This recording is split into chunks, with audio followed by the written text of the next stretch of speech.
Hello, my dear students. I welcome you all to Dramatic Science. Today is basically the lecture number 4 of the topic linear network, right? So, at first, we will see what will be our today's topics of discussion.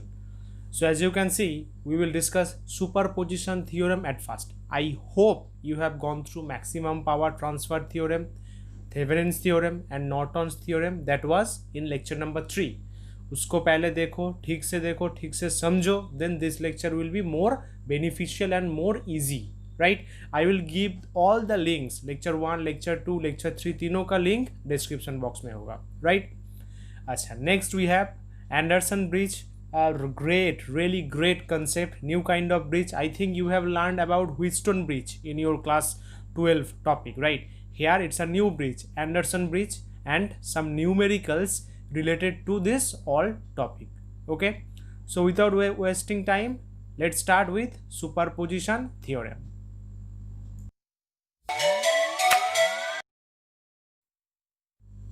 So guys, here we have our first topic, that is superposition theorem. It states that any linear bilateral network containing several energy sources, the current or voltage in any element is simply the algebraic sum of the effect produced by each source acting separately. While considering the effect of a particular source, just a minute, the other source are replaced by their internal resistances. अच्छा, तो इसका मतलब क्या है?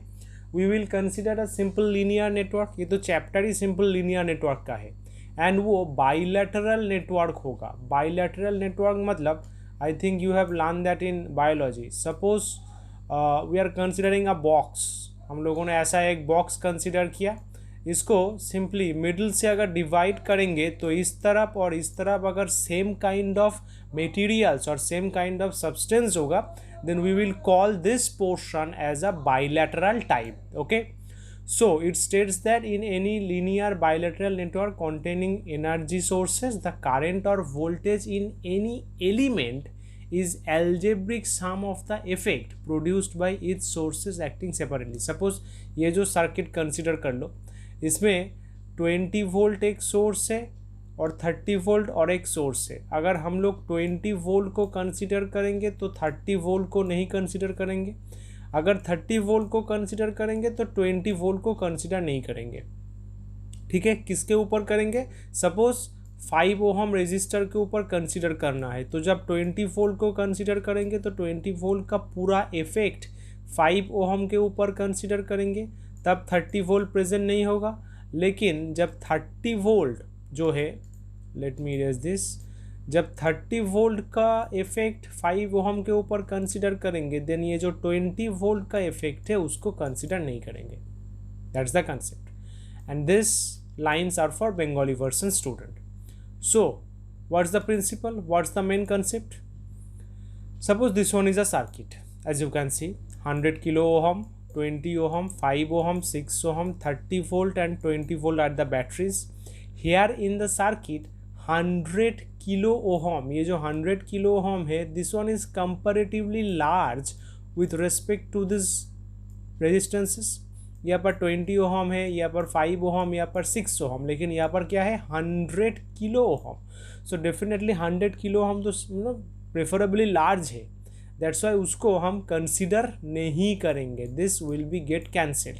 सो in the circuit 100 kilo ohm is comparatively high resistance with respect to the other ones, so it will be open circuited. तो हम लोग ये जो 100 ओम का कनेक्शन, 100 किलो ओम का कनेक्शन है, इसको सिंपली देखो, इधर वो कनेक्शन प्रेजेंट नहीं है. ओके, सो तो सर्किट का डायग्राम कैसे हो जाएगा? This one simply 100 kilo ohm को हटा देंगे तो 25, 6 जैसा है वैसा ही रहेगा. ओके, नाउ 20 वोल्ट जो है उसका इफेक्ट हम लोग कंसिडर करेंगे. तो देखो 20 वोल्ट को कंसिडर किया तो यहाँ पे जो 30 वोल्ट था उसको एलिमिनेट कर दिया, राइट? सो 20 वोल्ट से आई करंट गया, I2 करंट I1 में डिवाइड हो गया. हम लोगों को कैलकुलेट क्या करना है? करंट इन 5 ओहम रेजिस्टर, मतलब ये जो 5 ओहम रेजिस्टेंस है, रेजिस्टर है, इसमें करंट निकालना है. Got it. अच्छा, तो इधर इक्विवेलेंट रेजिस्टेंस क्या होगा, सिंपली 20, और ये जो 5 and 6 ये दोनों पैरेलल में है, 5 ओहम 6 ओहम और 20 उसके साथ सीरीज में है, दैट्स वाई 20 प्लस 6 इंटू 5/6/5। तो इसको सिंपली कैलकुलेट करो, कैलकुलेटर लेके मैंने थोड़ा सा स्टेप जंप किया है, 22.727। Now we have the voltage, voltage क्या है, 20 वोल्ट वोल्टेज है, तो सिंपली करंट क्या होगा, V/R, that is 20/22.727, that is 0.88 ampere, right. So this one is the current that 20 volt is providing. लेकिन हम लोगों को क्या करना है, सिंपली 5 ओहम से करंट निकालना है। 5 ओहम से कौन सा करंट जा रहा है, that is simply I1, right. तो हम लोगों को I1 कैलकुलेट करना है। अच्छा, ये जो 5 ओहम एंड 6 ओहम है, they are basically in parallel. Parallel में क्या होता है, इसको याद रखना, पैरेलल में वोल्टेज कांस्टेंट होता है। पैरेलल कनेक्शन में वोल्टेज कांस्टेंट होता है, that's why V5 equals to V6। तो voltage according to Ohm's law क्या होगा, I into R, I1 into 5 and V6 I2 into 6, right. अच्छा, I2 को ब्रेक कर दिया, that is I minus I1। कैसे, सिंपली देखो, फ्रॉम दिस डायग्राम क्या लिख सकते हैं, I equals to I1 plus I2। Simply I तो डिवाइड हो गया ना, एक इस तरफ एक इस तरफ, दैट्स वाई सिंपली I2 क्या लिख सकते हैं, I माइनस I1, वही लिखा है। सिंपली I1 उधर से कैलकुलेट कर लो, देखो 0.48 एम्पियर आएगा, right. Similarly in a similar process, ये जो 30 वोल्ट है, 30 वोल्ट का कैलकुलेशन करो। 30 वोल्ट का जब कैलकुलेशन करोगे तब ये जो 20 वोल्ट था इस पॉइंट पे वो वैनिश हो गया। So this is superposition theorem, मतलब एक का इफेक्ट कंसीडर करेंगे तो जो नेक्स्ट है, जो मतलब अदर एनर्जी सोर्सेस है, वो सिंपली इंटरनल रेजिस्टेंस से रिप्लेस कर देंगे। वोल्टेज सोर्स था इसलिए सिंपली शॉर्ट सर्किट कर दिया, अगर करंट सोर्स होता तो ओपन सर्किट करता, गॉट इट। तो सेम प्रोसीड्योर, ये जो 6 ओहम है एंड ये जो 5 ओहम 20 ओहम, बेसिकली ये दोनों पैरेलल में है और इसके साथ 6 सीरीज में है। This one 6 plus 5 into 20/5 plus 20, that is 10 ohm. फिर करंट का एक्सप्रेशन, फिर करंट निकाल लिए, दैट इज 3 एम्पियर V'/R'। अच्छा, इधर भी ये जो 5 ओहम है और ये जो 20 ओहम है, they are basically parallel. So V5 equals to V20, that is I4 into 5, IR formula, I3 into 2 क्या निकालना है, I4 निकालना है। क्यों, क्योंकि 5 ओहम में से तो I4 जा रहा है, दैट्स वाई रिप्लेस कर दिया फ्रॉम दिस इक्वेशन। तो simply I4 equals to like this, okay. तो कंसिडरिंग 20 वोल्ट क्या आया, 0.48 एम्पियर। कंसिडरिंग 30 वोल्ट क्या आया, 2.4 एम्पियर, ओके। तो सिंपली 5 ओहम से टोटल कितना करंट जाएगा, सिंपली दोनों को ऐड कर देंगे, 0.48 plus 2.4, that is 2.88 ampere, right. So that one is the concept of superposition theorem. Add क्यों किया ये पूछ सकते हो, क्योंकि थ्योरम में था, कहा गया ये algebraic sum of the effect produce by each source, मतलब जो सोर्स है प्रेजेंट है उन सभी का एल्जेब्रिक सम हम लोगों को कंसिडर करना है। दैट्स वाई सिंपली इधर हम लोगों ने I1 प्लस I4 किया है, got it, okay. So next we have Anderson bridge. Circuit diagram देख के ही मतलब समझ सकते हो कि it's really going to be a large calculation, but it's easy, simple easy, ठंडे दिमाग से देखो हो जाएगा। It's a type of AC bridge. तो बेसिकली ये AC ब्रिज है क्योंकि देख सकते हो पिक्चर में, सर्किट डायग्राम में AC मेंस मौजूद है, which is used to calculate self inductance. I hope जो इलेक्ट्रोमैग्नेटिक इंडक्शन का लेक्चर्स था उसमें मैंने सेल्फ इंडक्टेंस क्या है डिस्क्राइब किया था। बेसिकली कैपिटल L था सेल्फ इंडक्टेंस, और कैपिटल M जो था याद करके देखो, that one is called mutual inductance, got it. तो हम लोग सिंपली L जो था सेल्फ इंडक्टेंस उसको इस एंडरसन ब्रिज के मदद से कैलकुलेट कर सकते हैं, ठीक है। अच्छा, तो सर्किट डायग्राम ठीक से देख लो क्या क्या मौजूद है। इधर एक AC मेंस है जो पहले ही बोला, सिंपल A पॉइंट से एक R1 रेजिस्टेंस, फिर बी पॉइंट, फिर R2 रेजिस्टेंस, फिर सी होके चला आया। एक एक लाइन ठीक से समझो। ए पॉइंट से एक कैपेसिटर ई पॉइंट पर कनेक्टेड है और ई टू बी एक वेरिएबल रेजिस्टर। ये जो आर दे के एक एरो है, दिस मीन्स वेरिएबल रेजिस्टर, मतलब this resistance can change. Okay, अच्छा, फिर ए टू डी एक R3 रेजिस्टेंस कनेक्टेड है, फिर डी टू सी काफ़ी सारा चीज़ें कनेक्टेड है, एल एक कॉयल, एक लोड रेजिस्टेंस, एक R4 that is variable resistor, and E to D ये जो ई है, ई टू कैपिटल डी एक स्मॉल डी कनेक्टेड है, this one is called detector, basically current detector. ये हम लोग एमीटर भी ले सकते हैं जो करेंट को डिटेक्ट करेगा, right. So in the circuit, L is the inductance, basically self inductance, as I said.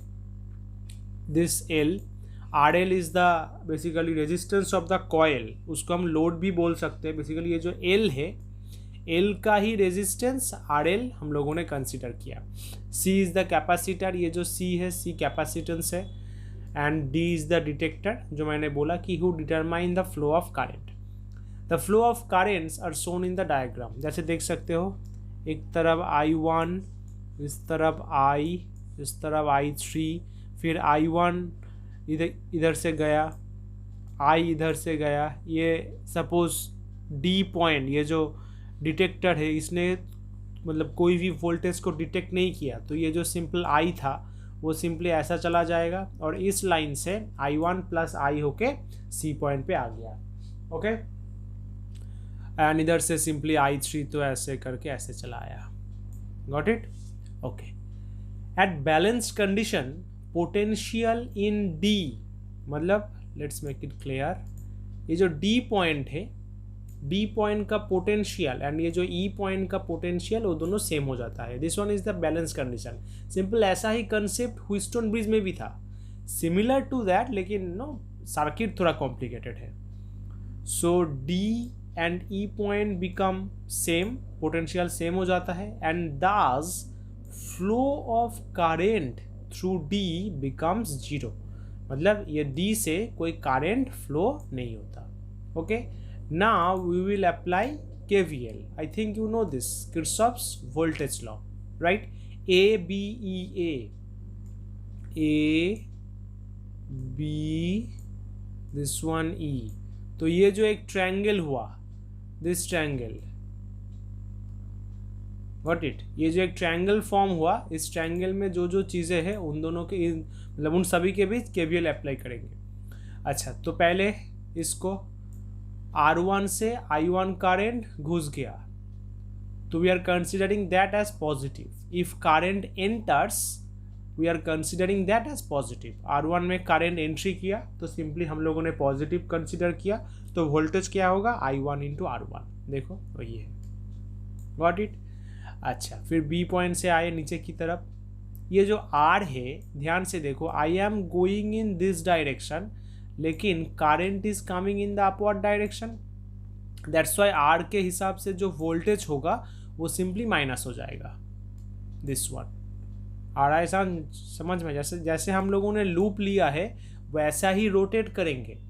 जो करंट हमारे लाइन में आएगा, मतलब टुवर्ड्स आवर मोशन होगा, वो पॉजिटिव होगा, लेकिन जो अपोजिट आवर मोशन होगा वो सिंपली नेगेटिव होगा। That's a concept. तो बी से ई होके ऐसे हम लोगों ने सी की तरफ एंट्री किया। सी में ये जो आई है भाई साहब है, ये भी अपोजिट में है, तो सी के रिस्पेक्ट से वोल्टेज नेगेटिव होगा, लेकिन आई तो है, तो ये सी का जो बेसिकली रेजिस्टेंस है, और वी से दैट रिएक्टेंस, उसको कंसिडर करना होगा। नॉर्मली क्या होता है, XC is 1/j omega C. इसको मैंने LCR में डिस्क्राइब किया था, लेकिन उसमें J नहीं था, लेकिन ये बोला था कि reactance impedance basically imaginary plane में होता है। सो इधर ये जो J है, J को कंसिडर करना होगा। So this one is the, you can say resistor और रिएक्टेंस ऑफ द कैपेसिटर। तो सिंपली वोल्टेज क्या होगा, I इंटू दिस वन, इन दोनों का प्रोडक्ट। ओके, तो देखो माइनस होगा क्योंकि ऑपोजिट में है। इधर से I1 कैलकुलेट कर लिया, देन अप्लाइंग KVL इन AEDA। अच्छा, लूप को देखते हैं, let's make it clear. AEDA, okay. तो सिंपली ये वाला ट्रायंगल, नीचे वाला ट्रायंगल, तो सिंपली ये जो C है, C के हिसाब से क्या होगा, I इंटू 1/j⍵c, देखो वही है। अच्छा I ना, देन ये जो D है, D के हिसाब से कोई करंट नहीं है, सो इट्स 0। लेकिन ये जो R3 है, ये तो हमारे ऑपोजिट में आ रहा है, we are going in this direction but the current in coming in this direction, right. तो सिंपली माइनस हो जाएगा I3R3, देखो I3R3 माइनस हो गया। तो इधर से सिंपली I3 कैलकुलेट कर लिया, इक्वेशन नंबर 2। नेक्स्ट EBCDE, कैसे, क्लियर कर लो भाई। यस, EBCDE,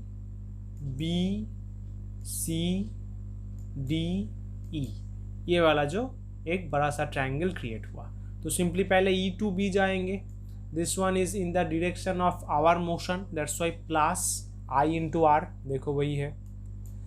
नेक्स्ट ये जो R2 है, R2 में करंट भी हमारे डायरेक्शन में है, दैट्स वाई क्या होगा, R2 into I1 plus I, देखो वही है दिस वन। फिर ओ नो, फिर ये जो है R4 RL L, we are going in this direction but current is going in this direction, तो अपोजिट में है, दैट्स वाई माइनस हो जाएगा और सिंपली RL प्लस R4 होगा। लेकिन ये जो L है, L का रेजिस्टेंस या फिर रिएक्टेंस क्या होता है, XL इक्वल्स टू j⍵L, तो सिंपली j⍵L होगा, देखो R4 plus RL j⍵L into I3, okay. तो इक्वेशन 1 एंड 2 से जो I1 I3 मिला, उन दोनों का वैल्यू इधर डाल दिया, एंड सिंपली इसमें भी I है, I and I is definitely not equals to 0, तो मतलब I को कॉमन लेके जो टर्म बचेगा वो सिंपली 0 होगा, दिस टर्म, ओके। तो इसको सिंपली आई विल से एक कॉपी लो या फिर CW कॉपी में सिंप्लीफाई करो, सिंप्लीफाई करके ऐसे एक्सप्रेशन में लाओ, x प्लस j⍵, ये मैथ्स में आप लोग पहचानते हो, x is called real part and y is called imaginary part. इधर I नहीं होगा, j होगा। क्यों I नहीं होगा, क्योंकि I डिफाइन करेंट्स, इसलिए जो इमेजिनरी है √(-1) उसको हम लोग j कंसीडर कर सकते हैं, ओके। तो ये जो पूरा इक्वेशन है, I think you can solve this, इसको सॉल्व करके x प्लस IJ फॉर्मेट में लाओ, देखो x जो आएगा that will be this term real part, और जो इमेजिनरी पार्ट y के पास आएगा will be this part. So x plus y IJ equals to अगर 0 है, क्यों 0 है, बिकॉज दिस वन 0 है, तो definitely x equals to 0 y equals to 0, बस वही कंडीशन अप्लाई किया, देन इधर से L निकल आया और एक रेजिस्टेंस का सिंपल लाइक फॉर्मूला या फिर कंडीशन आया, okay. So this one is simply the process how we can calculate L, that is self inductance, and this condition is called AC balance, condition of AC balance। और ये जो condition आया, this one is called DC balance। And एक चीज ध्यान से देखो, this one is something similar to Wheatstone bridge principle, P/Q equal to R/S, उसके तरह थोड़ा बहुत सिमिलरिटी मेंटेन करता है। This one is called DC balance and this one is called AC balance, got it. अच्छा, next we have a simple sum, okay. So ये तीनों impedance दिया गया है, Z1 Z2 Z3, एंड ये जो ZL है that is basically the load impedance, and सबका वैल्यू देखो गिवन है, -10 -j10 10 -j10 Z3 and this one, okay. So now find the Thevenin voltage, निकालना है इम्पीडेंस एंड लोड करंट, मतलब ये जो ZL से जो करंट जाएगा उसको निकालना है। अब ये थेवेनिन वोल्टेज थेवेनिन इम्पीडेंस कैसे निकालना है भाई, इसके लिए तो लेक्चर 3 देखना ही होगा। मतलब थेवेनिन वोल्टेज कैसे निकालते हैं, थेवेनिन रेजिस्टेंस था वहाँ पर, कोई दिक्कत नहीं है, सिंपल इम्पीडेंस सेम ही प्रोसेस है, उसको भी जानना होगा, then you can solve this. Kindly उसको देख के क्लियर कर लो। So Thevenin voltage this one, so concept क्या था, लोड को हटा देंगे, जैसे कि ZL को हटा दिया, और इस पॉइंट में जो वोल्टेज होगा that will B VTH। Okay, तो सिंपली VTH क्या होगा, ये जो Z3 है, Z3 के पास जो वोल्टेज आएगा that is I into Z3 वो होगा। I कैसे कैलकुलेट करेंगे, सिंपली इससे तो करंट निकाल के Z1 होके Z3 होके ऐसे मतलब रिटर्न आ जाएगा, Z2 पे नहीं जाएगा। क्यों नहीं जाएगा, क्योंकि A और B सिंपली ओपन है। ओके, तो simply I equals to VI by Z1 plus Z3, उन दोनों का वैल्यू डाल दिया, देन VTH, तो ये जो I का वैल्यू है इस पॉइंट पे डाल देंगे, ये जो I का वैल्यू है इस पॉइंट पे डाल देंगे। ओके, सो नाउ देखो वैल्यू पुट कर दिया, देन इसको सिंप्लीफाई किया, फिर रैशनलाइजेशन किया। 3 प्लस J4 था तो ऊपर नीचे 3 minus J4 as you can see, इसके साथ मल्टीप्लाई किया, सो ऐसे टर्म आया, ऐसे ऐसे ऐसे ऐसे। ओके, इधर से ये कैसे आ गया, बड़ा ही सिंपल प्रोसेस है। 260 प्लस देखो नीचे किया हुआ है, इसका एब्सोल्यूट वैल्यू क्या होता है, बेसिकली याद रखना जो कोएफिशिएंट है, कोएफिशिएंट का स्क्वायर करके ऐड करके रूट, जैसे कि 260 और 120 है तो उन दोनों का स्क्वायर 260 स्क्वायर 120 स्क्वायर, फिर एडिशन, फिर एक छोटा सा root. Okay, so this one will be the answer. और फेज एंगल, फेज एंगल कैसे निकालते हैं, simply tan inverse y by x, ये जो 120 था दिस वन इज y, और ये जो 260 था दिस वन इज x, तो सिंपली y बाई एक्स करके we will get the phase angle, और उसको हम लोग ऐसे रिप्रेजेंट कर सकते हैं। ये sine is, this sine is angle, ये एंगल का साइन है। ओके, तो ये फेज एंगल आया, इसलिए हम लोगों ने एंगल का साइन को यूज़ किया। Got it. So Thevenin voltage is 286.35 angle 24.77। Now Thevenin resistance, इसका कंसेप्ट क्या था, जो भी सोर्सेस है उसको सिंपली उसका जो इंटरनल रेजिस्टेंस है उसके हिसाब से रिप्लेस करेंगे, राइट। तो सिंपली रिप्लेस कर दिया, कैलकुलेशन को देखो, ZTH बेसिकली, तो इधर से देखेंगे Z2 Z1 Z3 कैसे है, ये दोनों तो पैरेलल में है, तो Z2 plus Z1 into Z2 plus Z1 Z3 by Z1 plus Z3, तो सिंपली कैलकुलेट करो, देखो ऐसा ही आएगा। आई think you can calculate this, इसको सिंपली LCM करो, एक बड़ा सा लेके 3 प्लस J4, फिर इधर 10 minus 10J, 3 minus 3 plus J4 plus फिर ये वाला term. Okay, that's it. Now Thevenin equivalent circuit कैसे आएगा, तो इधर से तो सिंपली VTH आ गया दिस वन, एंड इधर से बेसिकली ZTH आ गया, सिंपली VTH ZTH वैल्यू डाल दो एंड ZL को वैल्यू डाल दो, मतलब ZL को पुट कर दो सर्किट में, फिर करंट निकालो, simple I equal to VTH by ZTH ZL, दोनों को कैलकुलेट करो, ये वाला आएगा। जो मैंने बोला था कि कोएफिशिएंट को कैसे कैलकुलेट करना है, इसको भी वैसे ही कैलकुलेट करो। देखो tan के अंदर अगर वैल्यू पुट करोगे तो माइनस आएगा, कोई दिक्कत नहीं है, इसको सिंपली डिवाइड करो, दिस गॉट डिवाइडेड सिंपली 4/93, और जो एंगल आया उसको ऊपर के साथ माइनस कर दो, this one, so 7.93 angle 66.40 angstrom.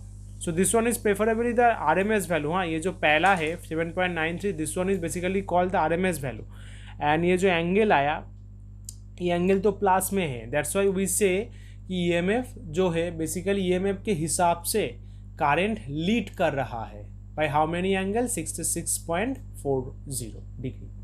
Got it. So guys, next 3 homeworks are there.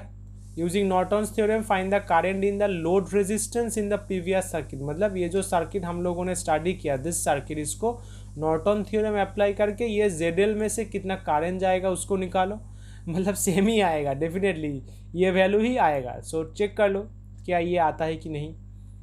Using current, अच्छा, यूजिंग थेवेनिन्स थ्योरम, ये जो 5 ओहम है, 5 ओहम से करंट निकालो, इधर एक करंट सोर्स है और एक वोल्टेज सोर्स है। करंट सोर्स है तो उसको इंटरनल रेजिस्टेंस से रिप्लेस करेंगे तो क्या होगा, simply short circuit, sorry open circuit. Current source जो है that will be open circuit, and ये जो वोल्टेज सोर्स है that will simply be short circuit. Okay, अच्छा, नाउ सुपरपोजिशन थ्योरम को अगर अप्लाई करेंगे, RL current through RL as shown in the circuit. RL कहाँ है? This one. ये जो RL है इसमें से आपको क्या करना है? सिंपली सुपरपोजिशन थ्योरम यूज़ करके करंट निकालना है. सिंपल है. पहले 4 एम्पियर का कंट्रीब्यूशन कंसिडर करो. जब इसको कंसिडर करोगे तो 25 वोल्ट सिंपली शॉर्ट हो जाएगा. लेकिन जब 25 वोल्ट का कंट्रीब्यूशन को कंसिडर करोगे तो सिंपली ये जो 4 ओहम है ये सिंपली ऐसे ओपन हो जाएगा. Okay, got it. सो बस ये होमवर्क करके you can send me in comment section और simply on the Instagram. I would give my details in the description below. Right. So guys, that's all from today's session, right? I hope linear network का हर एक concept आप लोगों को clear हुआ है. Basically lecture 1, lecture 2, lecture 3 and lecture 4, right. If you feel any doubt do contact me. And linear network तो ख़त्म, circuit analysis तो ख़त्म. बस जल्दी मिलेंगे कुछ और लेक्चर सीरीज़ में, कुछ और चैप्टर के वीडियोस लेके, राइट. तो बस आज के लिए चलते हैं. नमस्कार, tata, bye bye, have a